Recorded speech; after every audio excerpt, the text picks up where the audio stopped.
Assalamualaikum warahmatullahi wabarakatuh. Selamat siang rekan-rekan semua. Sebelumnya terima kasih kepada Bapak Aristion Nugroho selaku dosen pengampu mata kuliah Sosiologi Agraria yang telah memberikan kami kesempatan untuk menampilkan poin penting yang berkaitan dengan sosiologi agraria dalam video ujian skripsi Gusti Ngurah Adian Trimijanto. Sebelumnya izinkan kami memperkenalkan aktivis pada pertemuan 6 materi 2 menit 21 sampai dengan 40. Izin memperkenalkan diri, nama saya Muhammad Hafiz Permana selaku moderator.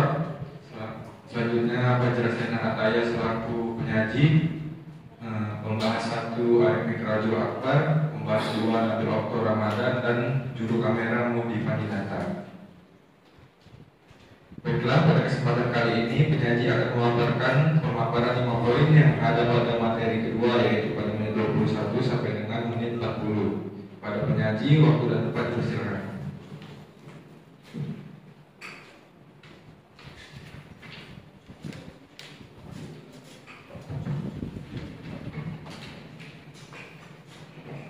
Baik, di sini saya akan membacakan 5 poin-poin penting dalam video. Ya, yang pertama, pentingnya penyuluhan terintegrasi. Penyuluhan harus tidak hanya berbasis teori, tetapi juga harus melibatkan praktik langsung di lapangan. Hal ini penting agar masyarakat seperti transmigran dapat memahami dan menerapkan ilmu yang didapat secara langsung. 2. Kebutuhan modal dan pengetahuan. Transmigran dan petani membutuhkan dukungan dalam bentuk modal dan pengetahuan untuk membudidayakan ikan. Pemerintah diharapkan dapat memenuhi kebutuhan ini agar para petani berproduksi secara efektif. 3. Konsumsi dan kesejahteraan.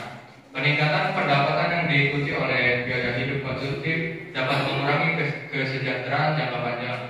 Meskipun pendapatan meningkat, jika pengeluaran juga meningkat, maka kesejahteraan masyarakat akan terus tergerus. 4. Pentingnya memahami perbedaan antara fakta dan pemerintah dalam konteks masyarakat. Hal ini membantu dalam menentukan langkah-langkah yang tepat dalam menyampaikan rekomendasi. 5. Pengelolaan aset dan sertifikat tanah. Permasalahan sertifikat tanah yang belum terdistribusi dengan baik menghambat akses masyarakat terhadap modal. Proses redistribusi tanah perlu diperhatikan agar semua aset dapat digunakan secara optimal dan tidak ada tanah yang terlantar. Terima kasih. Baik, terima kasih kepada penyaji yang telah memaparkan materi dengan baik. Selanjutnya kepada pembahas 1, silakan untuk menanggapi.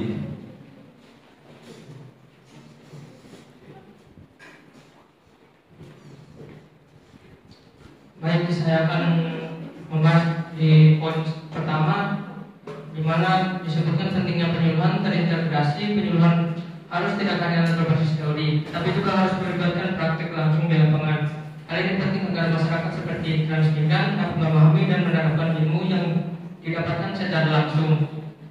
Pertanyaan saya itu, bagaimana cara yang efektif untuk menggabungkan teori dan praktik dalam penyuluhan pertanian sehingga masyarakat dapat dengan mudah memahami dan menerapkannya. Sekian.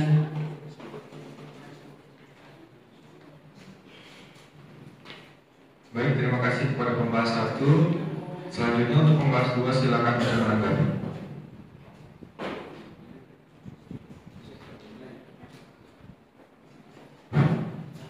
Baik, saya di sini selaku pembahas 2 ingin memberikan satu pertanyaan kepada penyaji, yaitu bagaimana permasalahan sertifikat tanah yang belum terdistribusi dengan baik menghambat akses masyarakat terhadap modal, dan apa yang perlu diperhatikan dalam proses redistribusi tanah untuk memastikan semua aset dapat digunakan secara optimal serta tidak ada tanah yang terlantar.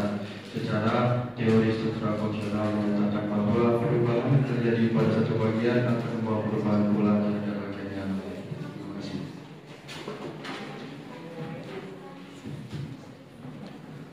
Terima kasih kepada pembahas 2. Selanjutnya kepada pengaji dipersilakan untuk menanggapi pertanyaan dari pembahas. Baik, saya akan menanggapi dari pertanyaan pembahas 1. Tadi itu pertanyaannya bagaimana cara yang efektif untuk menggabungkan teori dan praktik dalam penyuluhan pertanian. Mas Rida. Berikut adalah langkah efektif untuk menggabungkan teori dan praktik dalam penjualan pertanian. Yang pertama itu kita harus sesuaikan materi dengan kondisi lokal, seperti perhatikan jenis tanah, iklim, dan komoditas unggulan di daerah tersebut. Yang kedua itu libatkan petani dan perencanaan. Semisal tanyakan kebutuhan dan keinginan petani agar penyuluhan lebih relevan.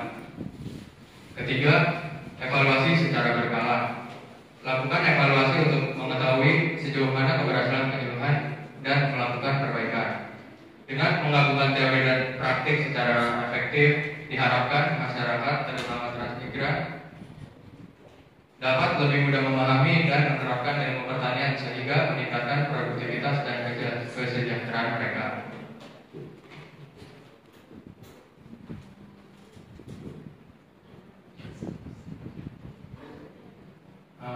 Lanjut, saya akan menanggapi pertanyaan dari Bapak Subah, yaitu permasalahan sertifikat tanah yang belum redistribusi dengan baik menghambat akses masyarakat terhadap modal, dan apa yang perlu diperhatikan dalam proses redistribusi tanah untuk memastikan semua aset dapat digunakan secara optimal serta tidak ada tanah yang terbakar. Jadi permasalahan sertifikat tanah yang belum terdistribusi dengan baik menghambat akses masyarakat terhadap modal karena beberapa alasan. Yang pertama, ketidakjelasan kepemilikan tanah dapat menghambat proses pengukuran dan operasional redistribusi tanah. Seperti yang kedua, kurangnya pemahaman petani dan masyarakat tentang pentingnya sertifikat sebagai bukti kepemilikan tanah sah juga menjadi masalah. Ketiga, kurangnya perhatian dari dan bantuan dari pemerintah daerah dalam redistribusi tanah. Untuk memastikan semua aset dapat digunakan secara optimal dan tidak ada tanah yang terlantar, maka kita perlu melakukan beberapa hal dalam proses redistribusi tanah. Yang pertama yaitu pemerintah harus meningkatkan kesadaran dan pemahaman masyarakat tentang pentingnya sertifikat tanah. Kedua, pemerintah harus meningkatkan sumber daya manusia dan waktu penyelesaian redistribusi tanah. Dan yang ketiga, pemerintah harus melakukan pendampingan dan supervisi yang efektif kepada petani setelah penerimaan tanah redistribusi untuk meningkatkan produktivitas tanah dan kesejahteraan petani. Terima kasih. Terima kasih banyak untuk penyaji pembalas 1 dan pembalas 2. Sekian yang dapat kami sampaikan. Jika ada kurang dan lebihnya kami mohon maaf. Saya akhiri. Wassalamualaikum warahmatullahi wabarakatuh.